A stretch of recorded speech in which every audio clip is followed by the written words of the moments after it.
Welcome to the Bald Brad Show. Our lead story of the day is regarding yesterday's White House press briefing, where we have Peter Doocy back in the seat. We got Peter Alexander. We got questions on the student loan debt forgiveness plan that the Supreme Court's listening to. We got Lori Lightfoot being ousted in Chicago as mayor.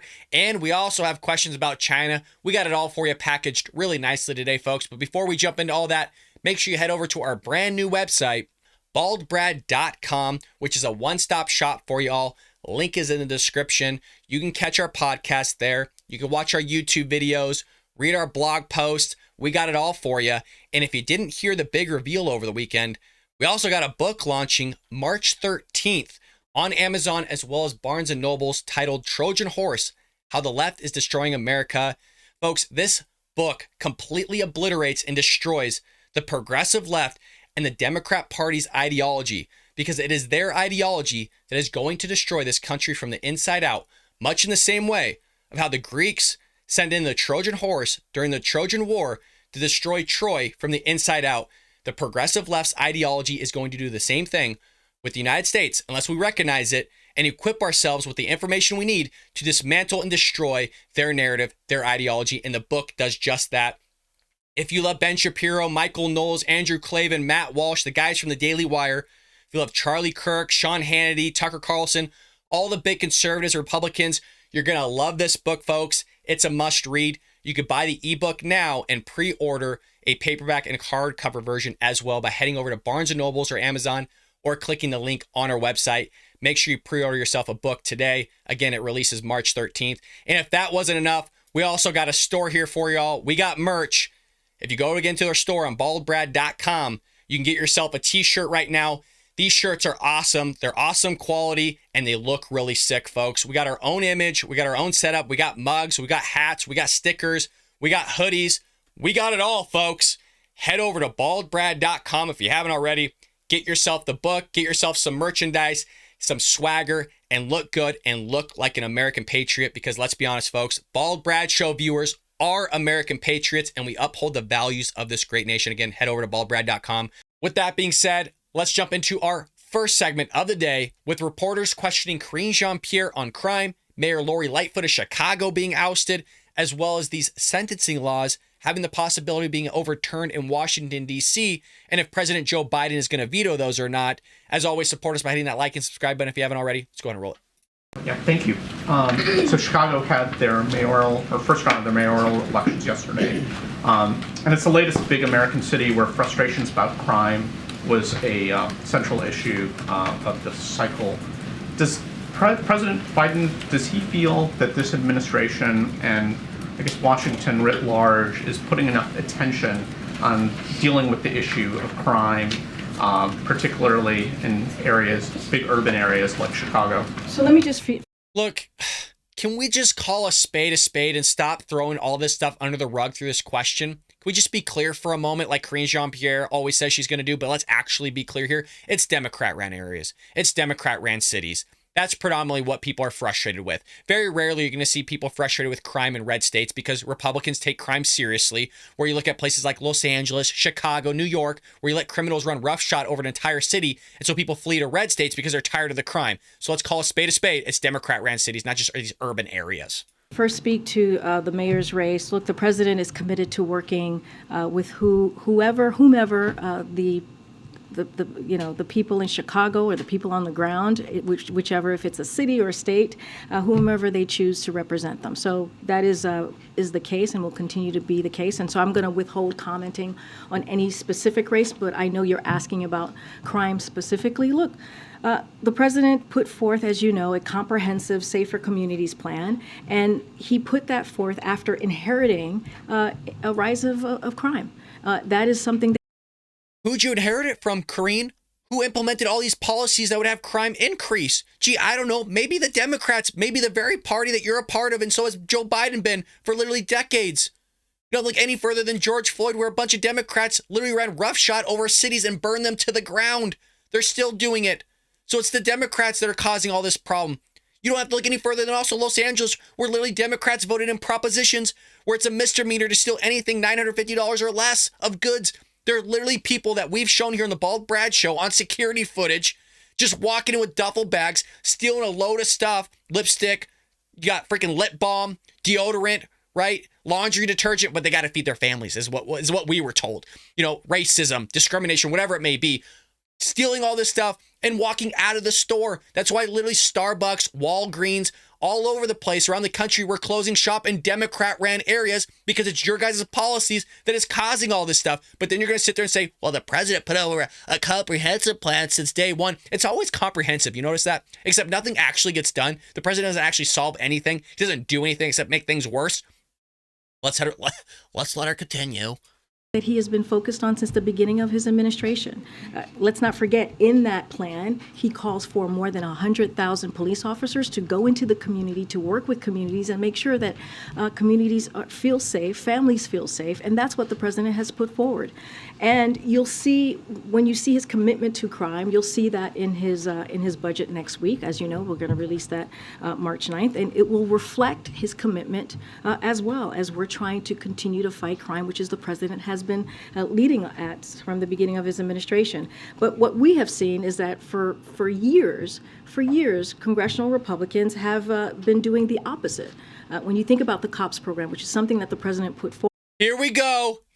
Blame Republicans for everything. It's amazing how she tries to spin this when it is so clear as day that it's Democrat-ran cities. And you see the same messaging from The View. I mean, you see this just from the progressive left, how somehow they're going to spin it, make it Republicans' fault for all this stuff. I mean, literally on The View, they said it was red states that had the most crime. But then when you actually look at that study, if you zoom in, it's the blue cities in those red states that's causing all the crime, which affects the state as a whole. But again, you can never zoom in on their studies because it just blows out their entire narrative. And their entire worldview is completely shattered. Their reality is gone, and they have no argument to go with. She's doing the same thing here. Well, it's the Republicans that want to defund the police. Really, Karine?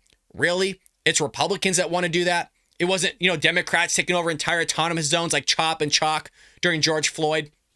That didn't happen. It wasn't literally your own people like Maxine Waters and others, part of the squad, part of a fringe group of the Democrat Party standing on the podium to attack Trump supporters or Republicans or these ultra MAGAs that you call them. No, that wasn't taking place. But yeah, you guys are right. You got this comprehensive plan. It's just these urban areas. It's not Democrat-ran cities or anything like that. We'll just be gaslit here by this administration. Forward, they have wanted to defund that, to take that away. And if you think about that, that leads to defunding the police. Just recently, they called on defunding the FBI. And you think about the border security funding. Hold on a second here. Let's at least be clear. I'm going to be honest with you. We didn't call for just defunding the FBI. We called for abolishing the FBI. So at least I'm clear on it. I don't want them defunded. I want them to be abolished after what we just saw in the criminal behavior that's going inside that organization, that bureau. And by the way, it wasn't like, well, let's abolish it and not have anything to go and replace it. We wanted a new bureau that's full of the good guys from the FBI, fire all the bad guys from the intelligence that we have on those bad guys, and start a new bureau that actually wants to do their job correctly and not work in line with Joe Biden to do criminal behavior, just like we saw with the IRS in the Obama administration, where the IRS went after conservatives. But, hey, at least I'm honest with everybody here. She's not. They want to take that away as well. So the president has been committed. And one more thing I would add, let's not forget the banning assault weapons. That is a key part of this. When we think about crime, we think about gun crime, that we believe will help alleviate the crime that we're seeing, keep families safe, keep communities safe across the country. So you want to get rid of assault weapons, which is just semi-automatic rifles or just handguns. I mean, let's be clear. She's not going to be clear. I'm going to be clear with you guys. Literally, Joe Biden himself was clear every now and then. I know it's a shocker to hear Joe Biden, the word clear, of him speaking clearly in the same sentence as head spinning as it is. But honest to God, it's amazing that she's going to sit there and say, well, let's remove assault weapons, whatever the hell that means. And I'm being clear with you. It just means handgun, semi-automatic, just one pull the trigger. So look. It's baffling that they're going to say, well, they want to keep families safe by removing the weapons from the good citizens, those that are following the laws on the books, that want the right to bear arms to protect themselves and their family from a violent criminal or a domestic usurpacious government like the United States government, or someone foreign abroad like the Chinese or the Russians, whatever, who may invade us. I mean, there's so many reasons to right to bear arms or have that right, but she's going to sit there and remove that right from actual law-abiding citizens, but let the guns of the criminals stay in the hands of them, so that those criminals go and shoot the good guys. I mean, I am giving a very big blanket statement of it, but it is so asinine to actually just be like, well, just would have an assault weapons ban. And you want to even know what's even more crazier than that?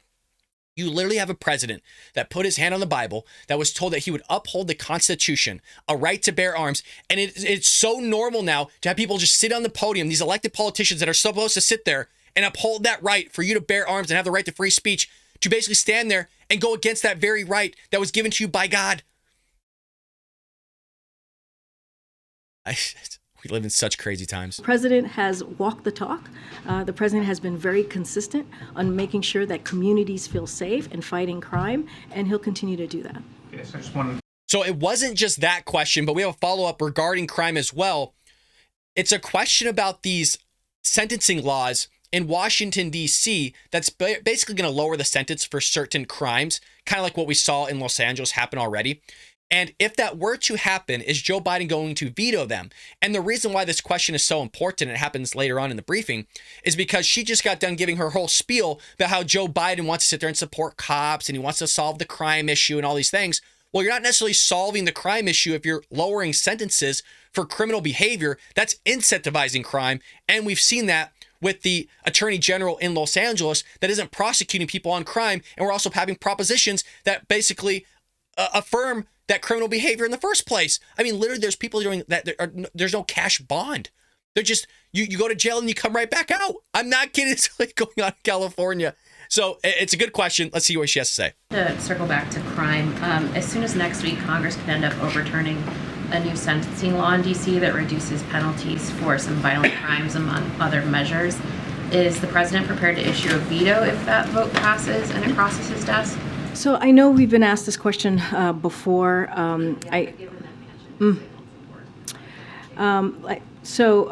Look, the president takes this very seriously when it comes to crime. I'm not going to get ahead of what the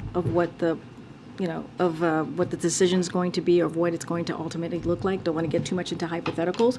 But what I can state clearly, and I've said this before, the president is very committed to make sure that our communities are safer, that families feel safer. That's why he put forth a plan very early on, making sure that we put more police in communities, that work with communities so that they feel safer. And you'll see that as it relates to funding, you'll see that in his budget next month. I'm not going to get into too much of hypotheticals from here, but the president, I believe, in the last 2 years and throughout his career, has shown his dedication in making sure that we keep communities safe. Okay. And I mean, the lying, just the sheer lying is just mind-bending that it's so normal now just to hear her not answer questions or spin it, make it Republicans' fault or whatever it is, and have a straight face. There's no self-reflection coming in going, man, I'm just standing up here lying to a bunch of people every single day, and I'm totally okay with it. I wouldn't be okay lying to all of you guys. The only lie that would come out of my mouth is an unknowing lie, unbeknownst to me that I would be lying to you. I wouldn't actually be able to be aware of it. And never at any point am I sitting there actively telling you a bunch of lies and cognitively going, yes, I know I'm lying to them, but let me lie. It's so crazy. It's so crazy that people like that. I mean, that to me is actually just pure evil. Moving into our second segment of the day, we have questions on the student loan debt forgiveness plan. There's different ways of phrasing it, but it's being heard by the Supreme Court. We covered this in yesterday's episode where these leftists, these Democrats want their student loans forgiven. Well, we got questions on this. And then when Peter Alexander of NBC gets in the mix here, on the second question, folks, it's a question and it's a back and forth between him and Karine, and he does a good job here of pushing back on her. But let's hear the first question, and then we'll jump into his. I wanted to ask you about the student loan arguments that were before the Supreme Court yesterday, and many justices seem to take issue with the program. And I wonder if the administration has a message to those who have had loans already forgiven and are kind of in limbo right now. And given the skepticism from a lot of the justices, are there any plans from the administration in the event that you don't have the authority or the authority is struck down? So a couple of things. The plan that we put forward in August is the plan that we have, right? Which is also a plan that you heard the Solicitor General really defend in a very strong and powerful way yesterday, and that's our plan. And we believe in our legal authority to get that done, to get it implemented. And let's not forget, it is a good plan. It is a plan that's going to give American families, middle-class families who truly need it, individuals who truly need it, up to $20,000 in relief, to give that, again, a little bit breathing room for, again, working families and middle-class Americans. You heard, I don't know if you saw this, but Secretary of Education sent out an email to borrowers yesterday and basically saying that we have their back. And I think that's also very important. That's the message that we sent to borrowers who need this opportunity right now as we're coming out of this pandemic, going through this pandemic, a little bit, again, of breathing room. I guess my... Can I just clarify, in personal finance, there's a difference between needs and wants. And even the way you do your budgeting, you know, you have the essentials, but you have the needs and wants as well. People may want this money, but it's not up to the government to declare if you need the money or not. You might have student loans, but you don't necessarily need the money. You're able to make your payments, but you just want that money. Vast difference here. And the reason why I bring that up is because the government just decides when people need things, when in actuality they may not actually need it. Prime example, the COVID-19 stimulus checks. They just handed them out like it's hotcakes. Not everybody needed stimulus checks. Not everybody was in that category of that need. Some people, I guess everybody would want free money with air quotes, because it's coming out of our pockets at the end of the day. That's why we see record inflation, or at least 40-year high inflation. But it's just amazing to me that she's going to tell, well, we're going to dictate who needs it. There's no criteria for this. You got a student loan? Well, good. Here's some debt relief. Basically, here's some money. It's a redistribution of wealth is what it is. Screw everybody else that never went to college. Screw everybody else that already paid off their loans and actually put in the work to do it. But somehow you have a right to this money somehow. And we broke this whole thing down, so I'm not going to regurgitate it all, but we broke it down in yesterday's episode as to why this doesn't follow suit with the HEROES Act of 2003, whereas for service members to have their loans put on hold while they were literally in a war zone or there's a national emergency going on. And what they're trying to do here is apply this forgiveness to the national emergency, the pandemic of COVID-19, even though the president has come out and said, hey, the pandemic's over. And that's why you had Jackie Heinrich of Fox News many months ago question her on that very same thing of how are you able to use the HEROES Act of 2003 when it's talking about service men and women going to war, or there's a national emergency, but you can't apply either because there's not a war going on, nor is there a national emergency declared by the own president of the United States that wants to push us through in the first place. So how does this happen? She goes, well, it's the law. We have the right to do it. It was given to the education secretary, the secretary of education. They have the right to do it. Even though you have the own legislatures that we saw, the only people that wrote the whole thing, the 20-year veteran, going, hey, it wasn't for a blanket loan cancellation. It wasn't even for a loan cancellation at all. But somehow they're going to say it's gonna cancel everybody's loans up to a certain threshold. It is so head-spinning that she actually thinks this is going to get through. I would be baffled, you guys, if the Supreme Court actually pushed this through. The question is, if that plan is deemed unconstitutional, is there a backup plan? No, I just said that's our plan. This is our focus right now is getting this done. We understand it's your plan. We get it. The question was, is there a plan B? Is there another plan if this plan doesn't work? You're on the same page with me, right, guys?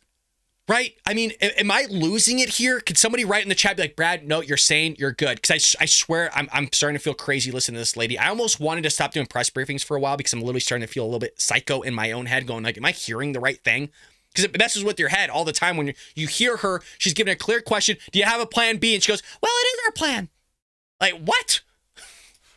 You saw the Solicitor General really give a strong argument yesterday in front of the highest court of the land. There's a reason why we took it to the Supreme Court, because we believe that we have legal authority. And let's not forget who this helps. It helps teachers. It helps firefighters, nurses, police officers. That is who we're talking about, and giving that extra little time and extra breathing room to make sure that they can either start a family or buy a house. And let's not forget, when that happens, when that occurs, it actually puts money back into. Folks, again, as somebody that teaches personal finance, I'm not saying I know everything. I know far from everything. If you can't afford to pay off your student loans, if you can't afford to pay off even $10,000, $20,000 of student loans, you probably are not in the position to be buying a house. Like, not even close. If you can't get your finances in order for debt, I'm not talking about mortgage, just debt in general, credit cards, auto loans, heck, student loans, of which we're talking about here, you probably shouldn't be thinking about buying a house for quite a while. The community and helps the economy more broadly. So there's a plan B supposedly in there somewhere. Everybody's baffled by this. And that's why we have a follow-up here from Peter Alexander of NBC News. And he has an exchange with her here because she's going to say they have a plan B, basically. And he goes, well, what's the plan B? and then hear her response as to what plan B is, because she'll get clear at the very end, but he has to do some prying and pushing just to get a very clear answer from somebody that always says that things are clear.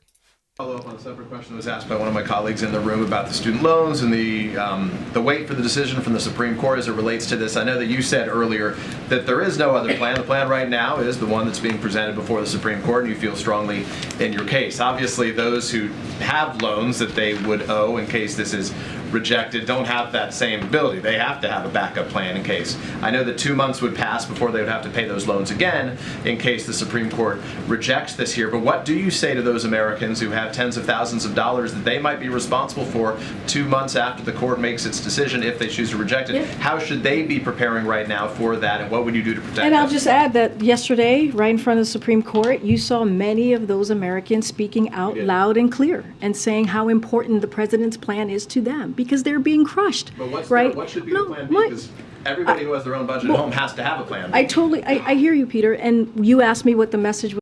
God, I hear you, Peter. No, lady, you don't hear him. That's the thing. You don't hear anybody in that room. I'm sorry if no one's ever told you to your face, but you barely hear anything. And if you do hear it, you hear it incorrectly. You got a problem. I've been so outspoken about this on the show. Somebody, for the love of God, in that room that watches this show, because we know some people do, can anybody just please just ask her and do it kindly, whether it's behind closed doors or on camera? I don't care which one, saying, ma'am, do you honestly hear our questions? Because very rarely do you actually answer our questions. You give something totally different. You're making stuff up in your head. I mean, it's not normal, you guys. This isn't even a political thing. It's so not normal. There's something else going on. She's either off the reservation or she's just playing some stupid game here, a game of ridiculousness of lying to the American people. I don't know which one it is. Maybe you can let me know, but it is so baffling. To the American people. You heard I just laid out or mentioned how Secretary of Education sent an email out to those borrowers saying that, hey, we have your back. This is an administration, when you think about the president. If you're going to have their back, and this goes back to everybody's question, the first guy and then Peter Alexander here, if you have their back, then what's going to happen if this doesn't go through? What's the plan B if you're claiming to have their back because they're going to owe all this money of which you say they're going to have their back on? What is it, Karine? And the last couple of years here, that is kind of his motto, right? We have your back. We will do everything that we can to protect Americans and give them, again, some space to actually be able to be part of this growing economy. And so, look, we do not have another plan. This is our plan. This is it. We believe that we have the legal authority. That's why we took it to the highest court of the land, the Supreme Court. We finally got an answer. We finally got an answer. There is no plan.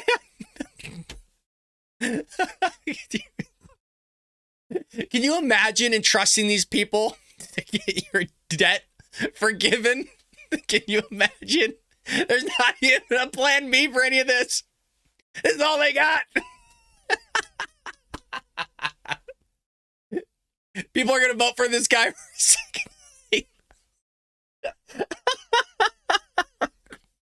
I'm sorry. I'm losing it right now, but dude, this is hilarious. These idiots are running our White House and our government. And people actually believe in them. That he's going to solve crime. I mean, literally, Joe Biden came out and said he's going to solve cancer. And now they're going to forgive your loans. Oh, my God. It's such a clown show. Court, and we're going to continue to fight. And you saw the Solicitor General do a fantastic job in putting forth a strong argument defending the president's plan. Just to be clear, though, so you don't have another plan, which is to say for those other, and you have those individuals' backs, which is to say if this is rejected, though, there isn't anything in the works right now by this administration. What I'm saying to you, Peter, what I'm saying to you, Peter, is this is our plan. It is a good plan because how it helps Americans across the country, especially working Americans, middle-class Americans. So this is our plan. And you heard it. You heard it. The reason I mentioned the folks that were in front of the Supreme Court. And I said they should know that we are going to continue to fight, that we feel strong in our legal authority here. And you heard it. You heard it from the SG yesterday, who defended it, the president's plan in a forceful way in front of the Supreme Court. Has the president spoken to You can do a forceful way, but that doesn't mean you're correct. I mean, they're so far off the beaten path. And like I said, you guys, just by looking at it and analyzing it, I really would be shocked if the Supreme Court went through with this, said, yeah, it's constitutional. It's legal according to the HEROES Act. I don't see it happening. But let me know what you think in the comment section below, because according to her, she doesn't need a plan B. It's going to go through. That's as if what they're talking about here. Heck, I don't know. Well, moving into our last segment of the day, we got the man, the myth, the legend, the gladiator back in the chair, in the hot seat, folks. Peter Doocy of Fox News is back. We haven't seen him for a while here. He just had a kid, so let's congratulate him in the chat as well as the comment section. I don't know if he'll see it. Maybe he will, maybe he won't. But we have him questioning here on Joe Biden's relationship with China. And is Joe Biden scared of the Chinese? Here's her response. Thank you, Karine. Why is President Biden afraid of China? The president is not afraid of China. Well- Did you see the president last week when we went to Ukraine, went to Kyiv? This is not a president that's afraid of anything. It was a historic trip that many of you said was brave. So clearly, this is a president that's not afraid to go to a war zone. He's not afraid to go there when there's no military presence on the ground. So there's nothing that this president fears. I would like to point out there was literally reporters that have been on the ground way longer than Joe Biden's ever been there that said they never heard an air raid siren in their entire time of being there. And it just so happens that an air raid siren went off for the 30 minutes that Joe Biden actually showed up, and has not heard it since. So don't give me this like, oh, he was in a war zone. No, he wasn't. Stop it. Stop it. You're not going to put Joe Biden in the middle of a war zone. You literally called Russia and let them know that Joe Biden's going to be flying in to not shoot Air Force One down. Don't give me this of like, he's some hero. They storming the beaches of Normandy. Bombs were going off around him, missiles, really that guy could never run. Okay, we've seen him. He's fallen upstairs. Don't give me this. So you're gonna put him into a war zone. He's fallen up the stairs multiple times going into Air Force One. He's hit a golf ball backwards. You wouldn't even give this guy a gun, to be honest. Lord only knows what he would do with it. But there might be some truth that he's not actually scared of the Chinese or anything because he doesn't know what's going on. He doesn't know where he's at.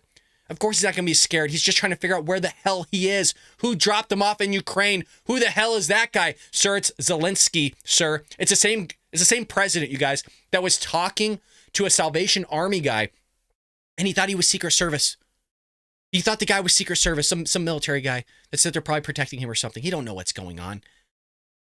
China flew a spy craft over the U.S. The president didn't really do anything to China. And according to the FBI director, China may have created something that has killed more than 1.1 million people in this country. And President Biden is not punishing them. So you're giving me two things here. So let's take them in parts. As we talk about the China surveillance balloon, the president did take that down, and he did it in a way that as it was on its path, we collected information from it. We protected our national security information on the ground, and we did it in a way that was smart, effective, and also How many of you just spit out your coffee or just yelled at the screen? It was smart. What? It was like good for our national security or whatever the hell she just said. I was so baffled. I was so baffled by what she just said. We literally watched it leave mainland China, fly over all our military installations it could, grabbed all the intel, sure, as they gathered all their intel, and then we blew it up over the Atlantic, but we did everything smartly, right? We did it the right way. Shouldn't be surprised after the last segment watching this idiot talk about there's no plan B, right? These people are going to cure cancer and crime. Yeah, okay. protected the American people. That's what the president is always going to put forth, is the safety of the American people. So that's what the president did with that particular issue. Look, as it relates to, you're talking about the COVID origins, we've been very clear. We've been very clear that we need the data, and we need to figure out how to get to the bottom of the COVID origins, and that's something that the president has said since the beginning of this administration. So that none of that has changed. But with his campaign, it was all about shutting down the virus and how hard it is for families with an empty chair at the kitchen table because of COVID. If we now know, according to the FBI director, who is most likely responsible for all those empty chairs at all those kitchen tables, why not do more to try to hold them accountable? So I'm going to flip that on its head for a second. God, I'm so glad Peter's back. Jackie, we love you. and nothing against you by any means, but we also love Peter as well. This is a great question. This is exactly what we were talking about in yesterday's episode and episodes prior of where's the UN? Where's the world on this? Where's Joe Biden? Where's everybody going after China on this? Where's the penalty? Where's any sort of consequence to what they just did? How many years are we going to go by and just go, it's okay. Oh, well, we don't have a consensus. Some people say you did it. Some people said you didn't. You say you did it, and we're going to trust you, China. Because it's Joe Biden, Democrat Party that's embedded with the Chinese, right? Joe Biden is as much embedded with the Chinese as the NBA is. All right? It's so ridiculous and a bunch of nonsense. It was because of this president that took action. By the way, the last administration did not. They did not have a comprehensive plan to actually. No. Responding to COVID, but where did COVID come from? If we know. Peter, you can't tell. First of all, you can't tell me how to answer the question. I'm going to answer it. He's trying to help you, lady, because we're trying to guide you into how to answer questions properly because you're not answering them. So they have to help you. That's why Jackie Heinrich did the same thing the other week. And you got upset with her for trying to do the same thing. So Peter's trying to nudge you along here of like, you're not answering anybody's questions here. You're not answering mine. So maybe you should answer it this way and then kind of expand upon it. But no, you can't tell me how to do this. For you, right? So just give me a second. So because he took those actions, he actually helped to save lives because he took action to make sure that people got shots in arms and put a comprehensive plan in front of the American people and put in the work. We actually were able to get to a place where COVID is not gone, but we now are in a place, we're in a different place in the pandemic, and that's because of the president. And that's because of his leadership. So let's be very real about what the president has done over the last 2 years to take on COVID, to make sure that the economy is growing again, to make sure that we're really working for the American people. So that's number one. I want to be very, very clear on that. Now, to your question about COVID origins, as we know, we have seen many different conclusions, right, from the intelligence community. Some of them have made some conclusion on one side. Some of them have made conclusions on the other side. Some of them say they don't have enough information. So I want to be also very careful there as well. And it was because of this president, very early on, the first several months of his administration, he went to the intelligence community and said, we need to figure out how to get to the bottom of this. We need to figure out how this all occurred because who knows, we have to try and prevent any future pandemic. So that is the work that this president did. So 2 years later, you still don't have any answers. Oh, lovely. Yeah, but we're supposed to trust you with all this stuff. Sure. Yeah, we're supposed to entrust Joe Biden to getting to the bottom of this. Let me be very clear on this. The president takes it seriously. And since his first couple weeks in office 2 years ago, he really kind of established a whole movement here within the intelligence community that's a whole of the government, according to John Kirby, that's going to come down to who did this. And we'll get it done for you guys. Oh, we will before we're out of office. Does anybody believe that? Does anybody actually believe Joe Biden's going to have a consensus on this thing? And it included clearly the Department of Energy that has national labs. And so now they're continuing to double down and try to get to the bottom of this. Our relationship with China has not changed. It is very different, very clear, very different than how we've seen it in the last administration. All right, I'm going to continue. Go ahead, Peter. Isn't that kind of a problem that your administration hasn't changed its relationship with China as they've literally unleashed an entire pandemic on the globe that led to 1 million plus people dying and also millions of people being severely ill, leading to millions of people receiving a vaccine that maybe shouldn't have received. That's leading to blood clots and people's just hearts just stopping, brain aneurysms, whatever it may be, long COVID happening. I mean, there's so many things that are taking place because of China on top of them. I don't know, sending spy balloons over other nations. What was it, like 40 nations they've done this with? But yeah, our relationship is still perfect. Why? Because you have Joe Biden in office, you guys. You have Joe Biden running the show with the dollar that he is that can't get anything done, but it's all comprehensive. It's all clear. It's all specific. Well, here's Peter Alexander following up with our relationship with China. And is it kind of a struggle with China or is it something more or less? Let's hear her be clear on all of this and her answer to it. Separate thought on China, if I can quickly. The administration's constantly described the relationship between the U.S. and China as one of strategic competition, a point that the president made himself a couple of weeks ago when he spoke about this issue. The Congressman Mike Gallagher, who is the Republican chair of the House Select Committee on China yesterday, referred to this relationship as an existential struggle. Does the White House agree with that characterization, and is the White House understating the threat from China right now?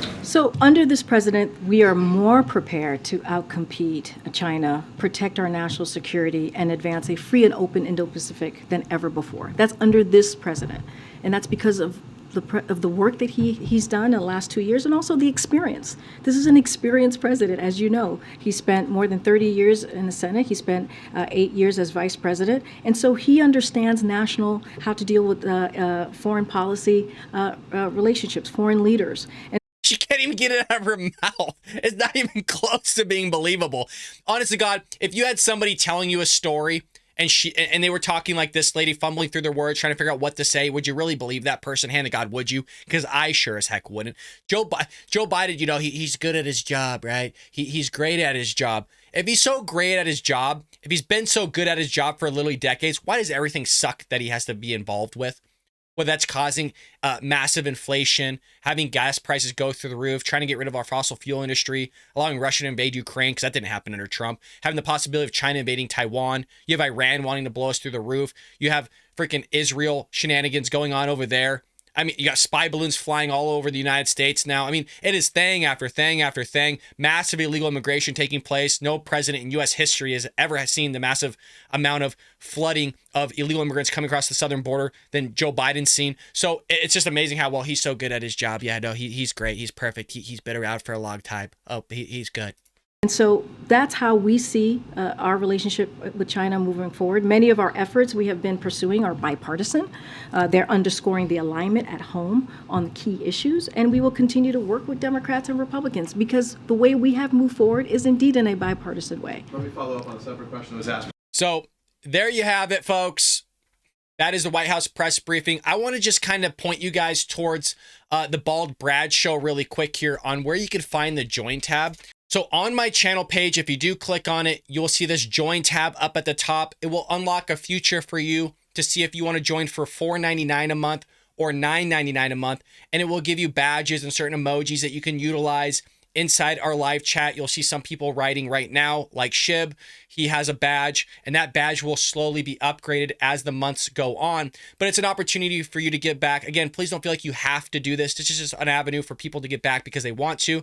You can also donate money on our website at baldbrad.com. We do have a book releasing March 13th on Amazon, Barnes & Nobles. You can also pre-order that right now by going to baldbrad.com. Furthermore, you can also buy the ebook right now, and you could read it actively at this moment in time. All your support would be greatly appreciated. Again, please don't feel like you have to do this. This is just an opportunity for those, again, that want to do it. Again, hit that like and subscribe button if you haven't already. Leave a comment down below. It does help the channel out tremendously. And folks, I will see you tomorrow here on The Bald Brad Show.